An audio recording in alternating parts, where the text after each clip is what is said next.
The storm had rolled in without mercy, tearing through the quiet countryside, as if determined to strip away every trace of peace. By dawn, the air was heavy, with the scent of wet earth and splintered wood.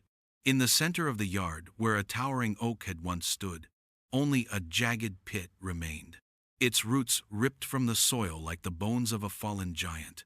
Beside that wound in the earth stood Jonas Keene, a retired veteran who had chosen this land to escape the noise of war.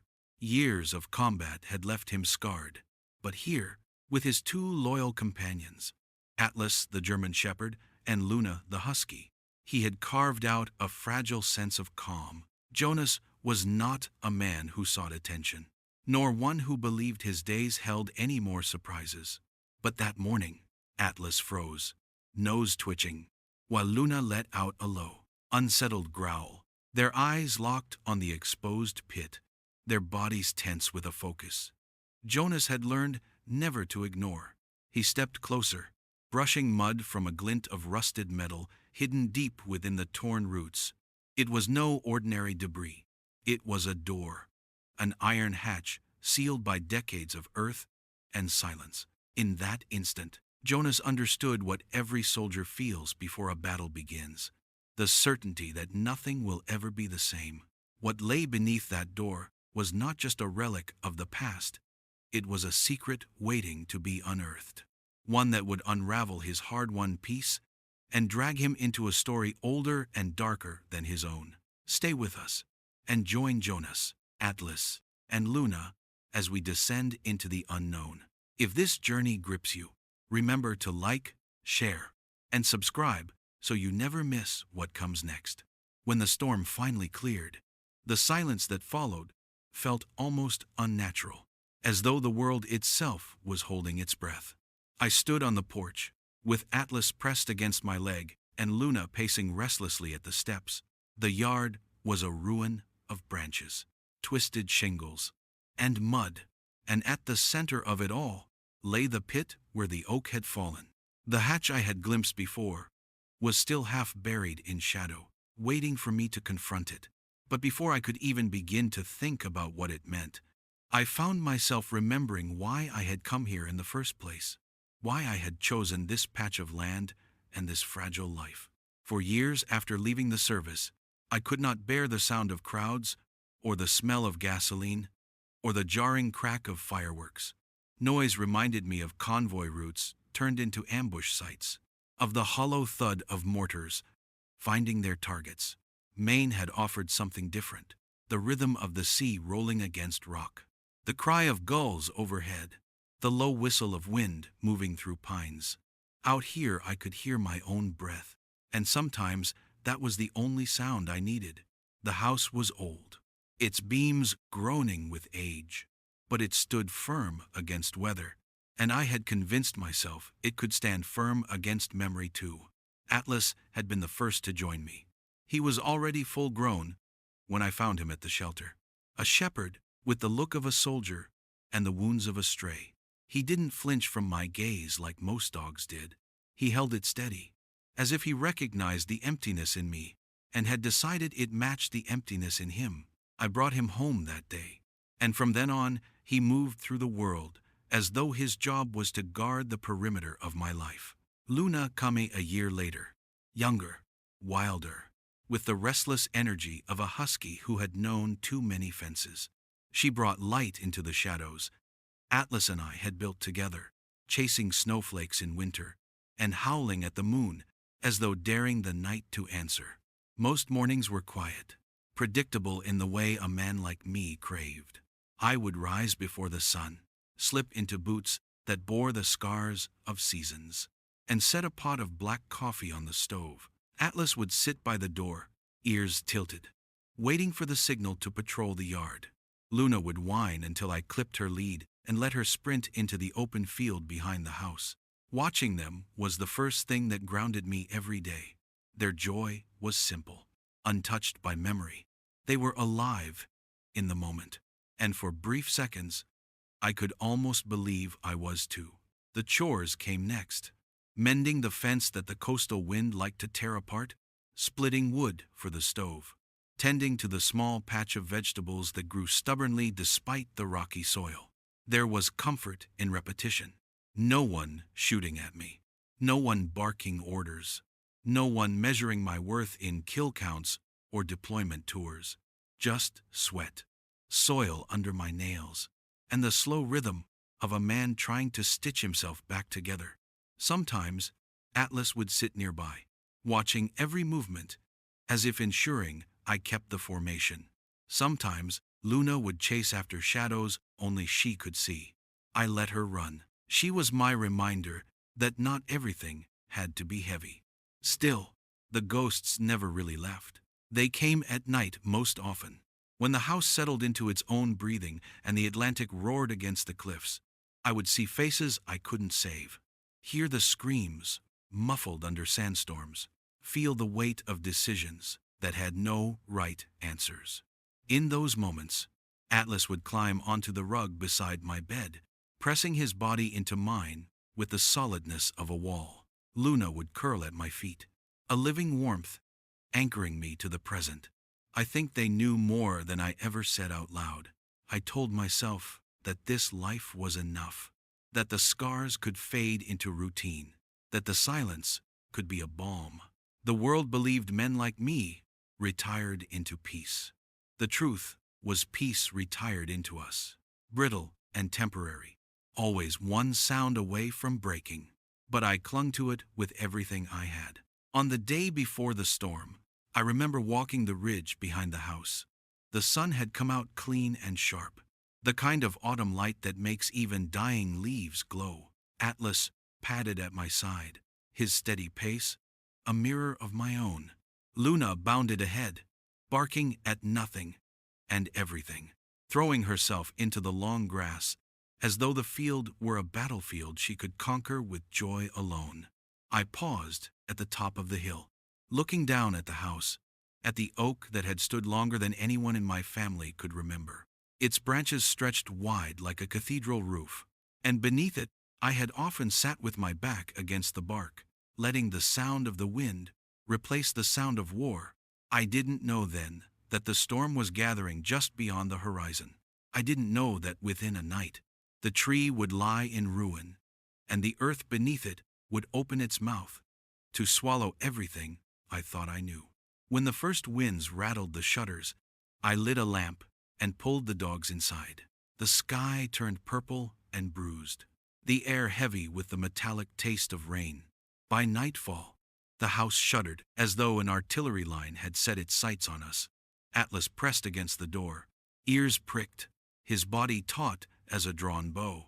Luna whined and circled, restless, the way she used to pace before I left for town, sensing absence before it happened. I sat in the living room, the storm battering the windows like fists. Every crack of thunder pulled me backward in time. I wasn't in Maine anymore. I was crouched behind sandbags, heart pounding in sync with mortar fire. My breath came shallow, my fists clenched, and I could almost smell cordite rising from spent casings. Then Atlas nudged my arm, steady and insistent. Luna crawled onto the couch beside me, her head heavy against my thigh. I let out a breath I hadn't realized I'd been holding, grounding myself in their warmth, in the reality that this was just a storm, nothing more, nothing less. But it was more.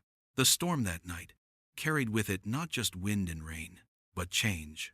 By the time dawn arrived, the oak had fallen, its roots ripped clean from the soil. What it revealed was no ordinary scar in the ground. Buried beneath decades of earth was metal, man-made, deliberate, waiting. I should have felt only grief at the sight of that tree lying broken across the yard. It had been my sentinel, my cathedral, the one witness to my attempt at peace. Instead, I felt something else creeping in, something I hadn't allowed myself in years. Curiosity. Atlas growled low, circling the pit, his nose twitching with a certainty that made the hair rise on my arms. Luna barked sharply, pawing at the edges as if trying to dig deeper. They knew before I did that the storm had unearthed more than wood and soil. I crouched at the edge, mud soaking through my jeans, and brushed dirt from the glint of rust. A hatch. A door hidden where no door should be. For a moment I just stared, the world narrowing to that single unnatural shape. My heart hammered with the old rhythm of deployment. That rush of knowing a mission had just begun. I wanted to step back, to walk away, to let the earth keep its secret. But something deep inside told me that was no longer an option. Peace, I realized, had only been on loan.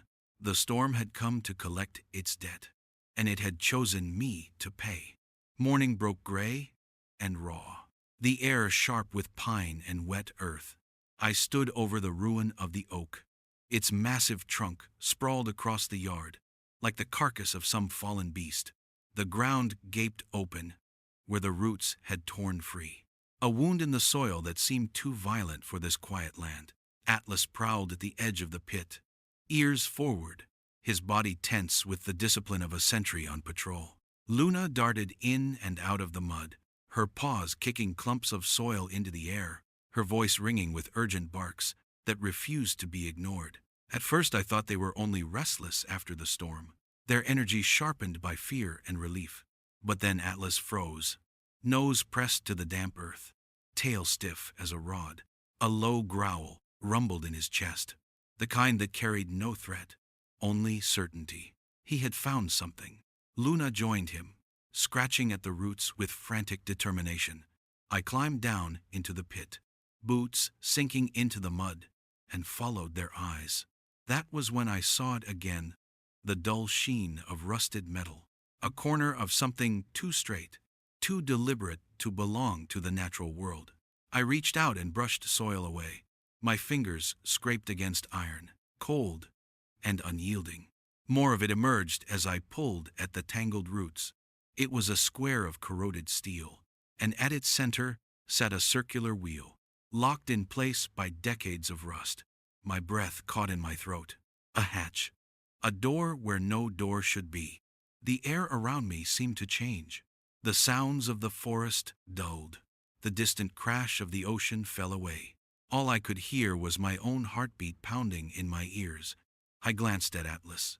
His amber eyes burned with intensity, fixed on the hatch, as if daring it to open. Luna whimpered, pawing at the ground, her nails clicking against the metal. I knew then this was not a trick of the storm. The earth had been keeping a secret, and now it was demanding to be revealed. I sat back on my heels, mud soaking through my jeans, and tried to steady my breathing. Every instinct from my years in uniform told me to proceed with caution. Doors like this never opened to anything good. Yet something stronger than fear pulled at me the need to know, the compulsion to face whatever truth lay beneath. I tried the wheel with both hands. The metal was rough, flaking, frozen solid. I braced my feet and pulled until my shoulders ached. But it refused to move. The stubbornness of it only fed my determination. I climbed out of the pit and headed to the barn, my mind shifting into the old rhythm of preparation. Tools hung in neat order on the walls. A pry bar, a sledgehammer, a can of penetrating oil. I gathered them, the way I had once gathered gear before a mission, each piece a step closer to breaching the unknown. Back at the pit, Atlas stood guard, Luna circling impatiently. I sprayed oil along the threads of the wheel, the scent sharp and chemical against the damp morning air. Then I struck the casing with the hammer, each clang echoing across the yard like a drumbeat. Dust and rust shook loose. I wedged the pry bar between the spokes, using my weight for leverage. At first nothing happened. Then a groan rose from the earth, deep and unsettling, like the sound of something long asleep, being forced awake. The wheel shifted, shrieking in protest. My palms burned, sweat mixing with grit. But I kept turning, until, with one final wrench, the lock gave way.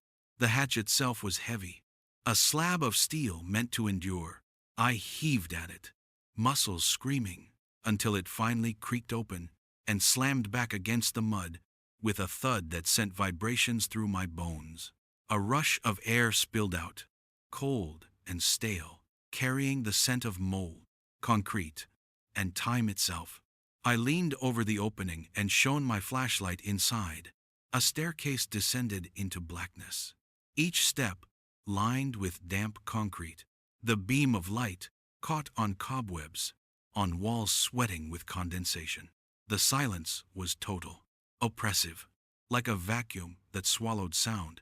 My throat tightened. I looked at Atlas and Luna. Atlas sat perfectly still, gaze locked on the dark stairwell, his body taut with focus. Luna whined, but held her ground, her tail low, ears pinned back. They were waiting for me to decide. Everything in me wanted to walk away, to fill the hole with dirt, and pretend it had never been opened.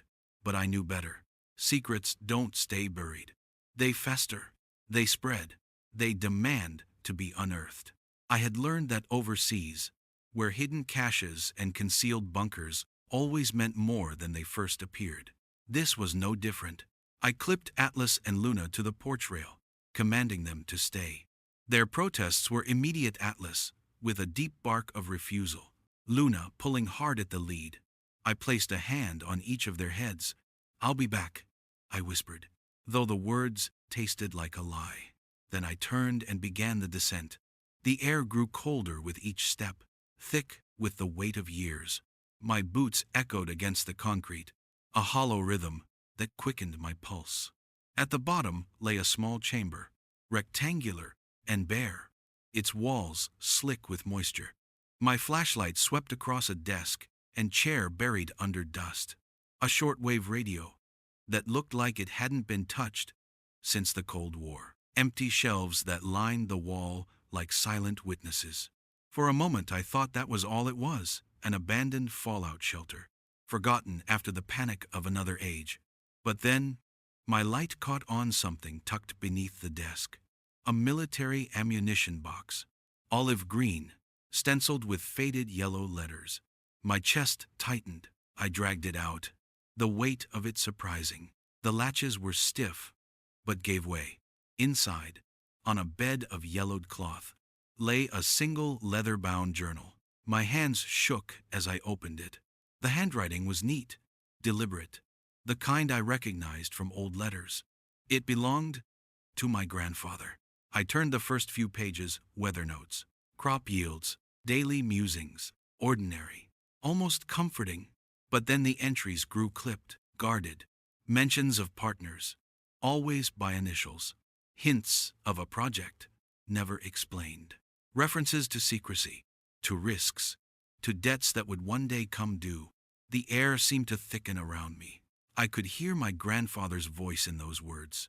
But the man I knew, the man who taught me how to fish, who told stories by the fire, was vanishing, replaced by someone I didn't recognize, someone who had carried a secret so heavy he had chosen to bury it in the earth itself. A chill crept up my spine. I closed the journal and held it against my chest, trying to steady my breath. The silence pressed in, no longer empty, but crowded with ghosts. I looked back up the stairs. Above, I could faintly hear Atlas barking, the sound muffled by earth but filled with urgency. Luna's howl joined his, wild and piercing. They knew something I didn't. Something about this place was wrong, dangerous in ways I couldn't yet name. I tucked the journal under my arm and started back up the stairs, each step heavier than the last. When I emerged into the daylight, the air felt almost too bright, too alive. After the suffocating dark below, Atlas lunged forward, nearly breaking his lead. Luna barking wildly. I dropped to my knees, letting them crowd around me, their fur damp against my skin, their warmth dragging me back into the present. I looked at the journal again, its leather cover worn smooth with time, its pages trembling in the wind. The storm had done more than topple a tree. It had opened a door into a past I wasn't sure I wanted to face. My life had been built on silence, on trying to leave battles behind. But some wars don't end. They wait, buried deep, until the earth itself forces them back into the light. As I stood in the wreckage of the yard, mud on my hands and the journal pressed against my chest. I knew one thing with absolute certainty. My quiet life was over. Whatever lay in those pages, whatever truth my grandfather had tried to hide, had just become my inheritance, and it would change everything. The journal sat heavy in my hands, its pages trembling in the breeze, as though even the wind wanted to tear the truth from it. I carried it back into the house, Atlas and Luna trailing at my heels, their bodies pressed close enough that I could feel the heat of them with every step. Inside, I cleared the kitchen table and laid the journal flat, careful not to damage the fragile leather. I brewed another pot of coffee. Though my hands shook so badly, the ground spilled across the counter. I wasn't just about to read words. I was about to open a door that had been locked for decades, a door that led straight into my family's shadow. The early entries had been familiar, almost harmless. Lists of supplies, comments on fishing trips, repairs to the roof. I could picture my grandfather writing them, pipe in his mouth, the smell of tobacco curling through the air. But as the years passed across the pages, the tone shifted.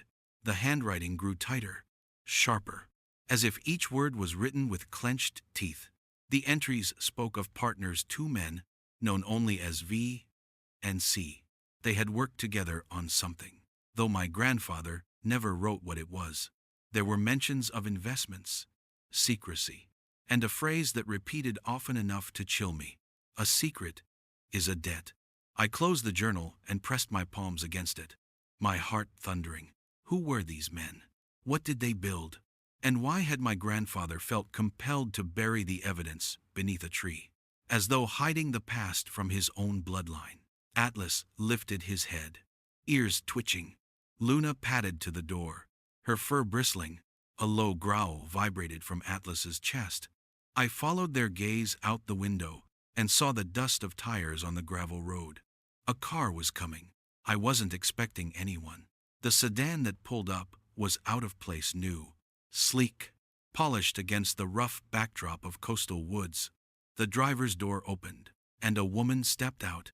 She was in her early 30s, dark hair tied back, glasses reflecting the pale light. She carried a satchel over her shoulder and walked with deliberate purpose toward the porch. Atlas growled again, deep and steady, while Luna barked sharply, hackles raised. I stepped outside, shotgun leaning against the wall behind me, just in case. "Can I help you?" My voice came out harsher than I intended. "Jonas Keen?" she asked, her tone steady. "Depends on who's asking." "My name is Alara Vance," she said. "I think our grandfathers knew each other." The name hit me like a hammer to the chest. V. Vance. I gripped the porch railing, fighting to keep my face unreadable. "I don't know anything about that," I lied. Her eyes narrowed, but not unkindly. She unzipped her satchel and pulled out a photograph, protected in a plastic sleeve. She held it up. The image was faded, but 3 young men stared back at me. One of them, my grandfather, standing proudly beside 2 others. Written on the back in neat script were the names: John Keene, Elias Vance, William Croft. "You see," she said softly, "it wasn't just your family. Mine was involved too." Atlas barked, breaking the tension, but I could barely hear him over the roaring in my ears. The initials matched: V and C. My grandfather hadn't been alone in whatever this was. He had been part of a pact, a secret shared among men who had all sworn silence. "Why are you here?" I asked, finally. "Because time is running out," she said, her gaze unwavering. "I found letters in my grandfather's things. They mentioned an agreement, a contract set to expire soon. Whatever they were hiding, it concerns us both." Before I could answer, Luna's barking pitched higher. Atlas lunged against the porch rail, teeth bared. A second vehicle was rolling down the lane, larger, black, windows tinted. My stomach turned to ice. I recognized the type. Not a neighbor, not a friendly visitor. The SUV stopped, doors opening in unison. 2 large men stepped out first, their movements deliberate, practiced. And then another emerged, a tall man in a tailored coat, dark hair slicked back, a smile that was more blade than warmth. Jonas Kine, he said smoothly, though it was not a question.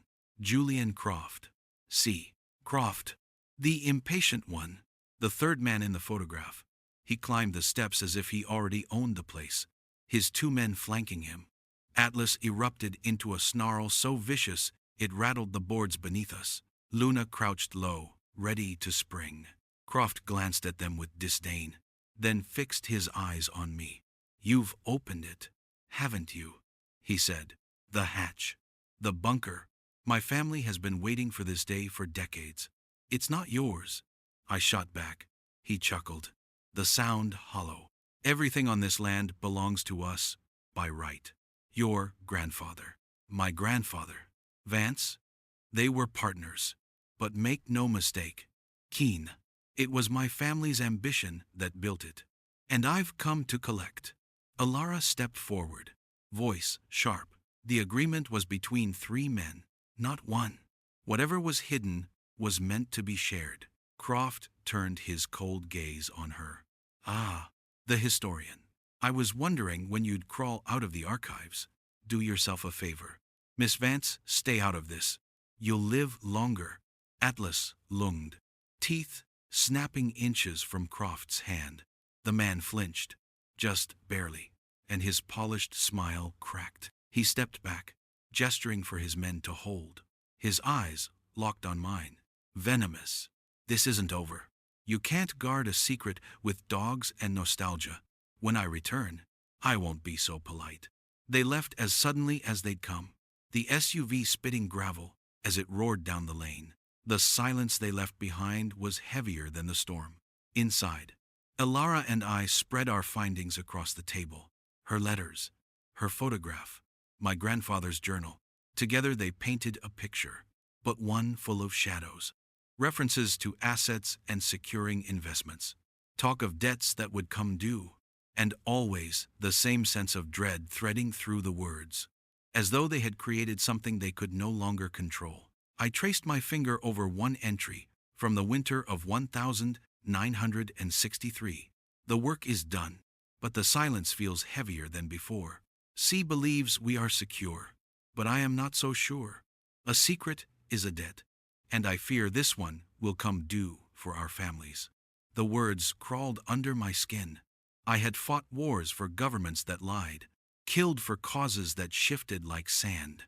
And now, in my own bloodline, I found the same rot, the same hunger for power, the same willingness to bury truth in exchange for silence. Atlas lay under the table, eyes never leaving the window. Luna whined, restless, pacing in small circles. They felt it too. The storm had passed, but another one was gathering. Alara leaned over the journal, her voice low. They weren't building a shelter for safety. They were hiding something. And Croft knows what it is. I met her gaze, the weight of inevitability pressing down on me. Then we'd better find it before he does. The kitchen filled with the rustle of papers, the scratching of pens, the tense silence of two people digging into a past designed to stay buried. Each discovery pulled us deeper, raising more questions than answers. Who was truly behind the project? What was the asset they protected? And why had our families been chosen or cursed to inherit it?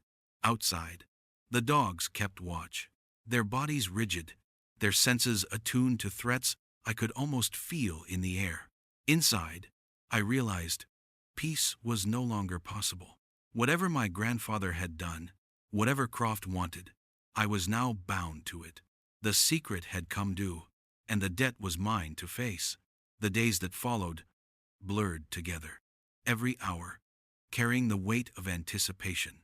Alara and I pored over the journal and her grandfather's letters, searching for patterns in the fragments. The entries spoke in riddles, mentions of shipments arriving under cover of night, references to the chamber beneath the chamber, notes about a vault sealed, not just by steel, but by oaths. Each word tightened the knot in my gut. My grandfather hadn't simply hidden a box of papers, he had helped bury something larger. Something men like Croft were willing to kill, to reclaim. Atlas grew restless, pacing the house at night, his ears constantly tilted to sounds beyond my hearing. Luna refused to leave my side, curling against me even as I sat at the table, her body trembling with unease. Animals know when the air changes, when danger approaches, and danger was closing in. It came just after sundown, the sky bleeding into darkness, while the ocean wind howled through the trees. The crunch of tires on gravel carried through the night. This time, it wasn't one vehicle, it was three. Engines cut, doors slammed, voices murmured with a purpose that made my blood run cold. Atlas lunged to the window, barking with a fury I had rarely heard. Luna howled, her cry long and mournful, as though warning not just me, but the land itself. I moved quickly. Elara, take the journal. Get to the back room. Stay low. She opened her mouth to protest, but something in my eyes must have silenced her. She nodded and vanished down the hall. I loaded the shotgun. The sound of the shells sliding into place loud. In the charged silence, my palms were slick, my breath shallow. I had been here before, in villages overseas, where the line between friend and enemy blurred. But this was my home, and that made it worse. Croft's voice rang out from the porch. Smooth, sharp, commanding. Jonas Keen, let's not waste time. You know what we've come for. Atlas growled at the door. Luna pressed against my leg. I pushed it open and stepped onto the porch. The night air slapped my face, cold and damp. Croft stood at the foot of the steps, flanked by 4 men, with weapons gleaming under the floodlight. His smile was gone. In its place was the flat, hungry stare of a predator. You've read it, he said. The journal. Then you know it belongs to me. It belongs to the truth. I said. He laughed, a sound without joy. The truth. Truth doesn't feed families. Keen. Power does. And the power buried here is mine by inheritance. Hand it over, and I'll let you and your dogs live out your days in peace. I leveled the shotgun, my voice steady despite the hammering in my chest. I've fought for men like you. I've seen what your kind does with power. You'll get nothing from me. The smile vanished. He lifted his hand, and his men began to climb the steps. Atlas launched forward, teeth bared, his body slamming into the first intruder with a force that sent the man sprawling. Luna darted to the side, snapping at ankles, her growls sharp and wild. Gunfire cracked, deafening in the close night. Splinters flew from the porch rail as bullets chewed into the wood. I fired once, the recoil jarring through my shoulder. A man crumpled, screaming. I dropped back inside, slamming the door, heart pounding as the dogs fought to push against it. The walls shook with the impact of fists, boots, and gunfire. Elara appeared in the hallway, her face pale, the journal clutched to her chest. They'll burn the house down if they have to, she whispered. Then we make our stand in the bunker, I said. We raced to the pit, Atlas and Luna leading the charge, their bodies quivering with urgency. The hatch yawned open, the stairwell descending into blackness. We clambered down, pulling the steel door shut, just as the porch above shattered under assault. The echo of footsteps and curses filtered through the earth as I guided us deeper. The flashlight beam cut through the dark, trembling as my hands shook. We reached the chamber where I had first found the journal, but Elara pointed to a line in her letters. Beneath the chamber lies the debt itself.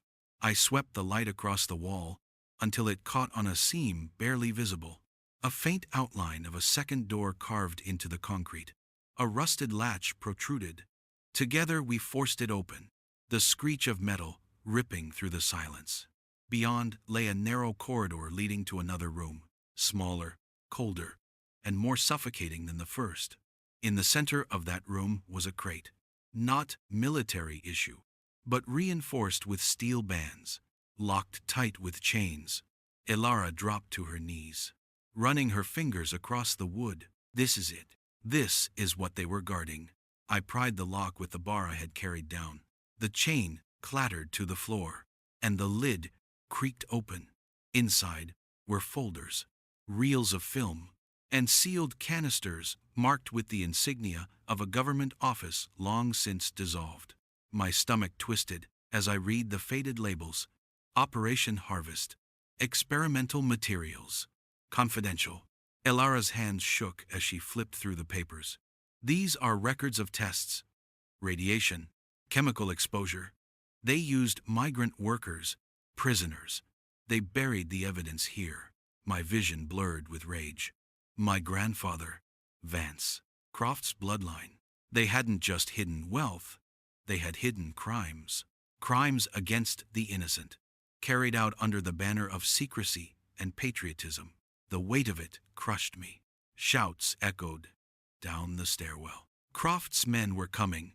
I slammed the lid shut, grabbed as many folders as I could, and shoved them into Elara's satchel. Go, I hissed. Atlas stood at the mouth of the corridor, his body rigid. Luna pressed against his flank. They knew what was coming. The first man, through the stairwell, barely had time to raise his weapon before Atlas launched at him, jaws clamping on his arm, dragging him down in a flurry of screams. I fired, the blast reverberating off the concrete. Dropping another, Croft himself appeared then, gun raised, his face twisted with fury. You don't know what you're meddling with. Keen, he shouted over the gunfire. That knowledge could change the world. It already did, I growled. It ruined it. We clashed in the narrow chamber, the air thick with smoke and dust. Croft lunged at the crate, but Luna darted between us, snapping at his leg, forcing him back. I swung the shotgun like a club, knocking his weapon aside. We grappled, our boots scraping against the concrete, our grunts echoing in the suffocating dark. His strength surprised me, but rage fueled mine. I slammed him against the wall, the papers scattering at our feet. For a moment his hand closed around my throat, his eyes burning with the promise of conquest. Then Atlas tore him away, teeth sinking into his shoulder. Croft screamed, the sound raw and primal. As I wrenched the weapon from his grip and leveled it at his chest, he froze, blood soaking his coat, his breath ragged. You think exposing this will bring justice? It will destroy everything your family built. I stared at him, my finger tight on the trigger, the weight of generations pressing on me. Then let it burn. The blast roared, deafening in the chamber. Croft crumpled, his body collapsing beside the crate that had carried his obsession. His men scattered, their shouts fading as they fled back up the stairs, unwilling to follow him into death. Silence fell, broken only by the harsh rasp of my breathing and the soft whines of Atlas and Luna. Elara stepped forward, her face pale, her eyes locked on the scattered papers. The world has to see this, she whispered. I nodded, though my chest ached with the truth of it. What we carried wasn't treasure. It was evidence, a record of sins committed in secret, buried in roots and silence, waiting for the day when someone would unearth them. That day had come, and it had chosen me. As we climbed back into the night, smoke rising from the wreck of my house, I felt no triumph, only the heavy certainty that nothing would ever be the same. The debt had been paid in blood, in truth, in the breaking of silence, and for the first time in years, I felt the weight of war return, not from distant deserts or foreign jungles, but from the soil beneath my own feet. The night after Croft fell was the longest of my life. The house was half ruined, its windows blown out, the porch shredded by bullets. Smoke clung to the air, a reminder that violence had crossed the threshold of the one place I swore would remain untouched. Elara and I sat at the kitchen table, or what was left of it, spreading the salvaged documents under the flicker of a lantern. Atlas lay at my feet, his body scarred from the fight, but his eyes steady as ever. Luna curled against my leg, shivering in her sleep, her fur still streaked with ash. The papers revealed everything. Operation Harvest had been a government-sanctioned program, one that exploited the vulnerable in the name of progress. My grandfather, Vance, and Croft's patriarch had all signed their names at the bottom of contracts that condemned innocent people to experiments they never chose.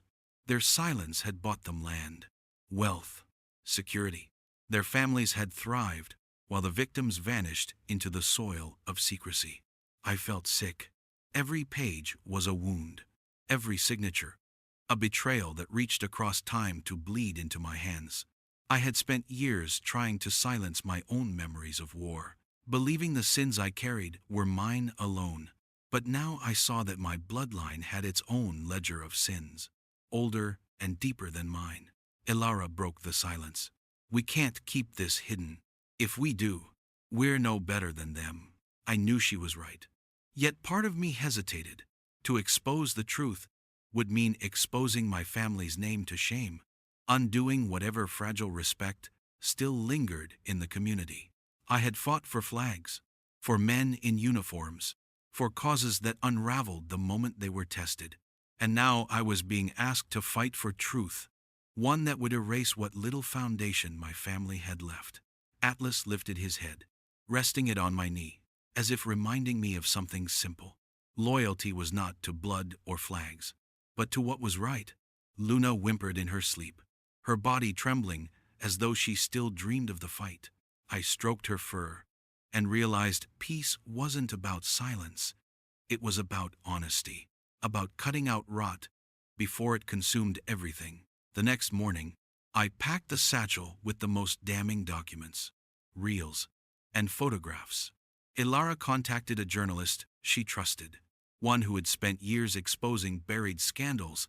We drove into town with Atlas and Luna in the back, their heads out the window, their bodies taut with anticipation, as if sensing the weight of our mission.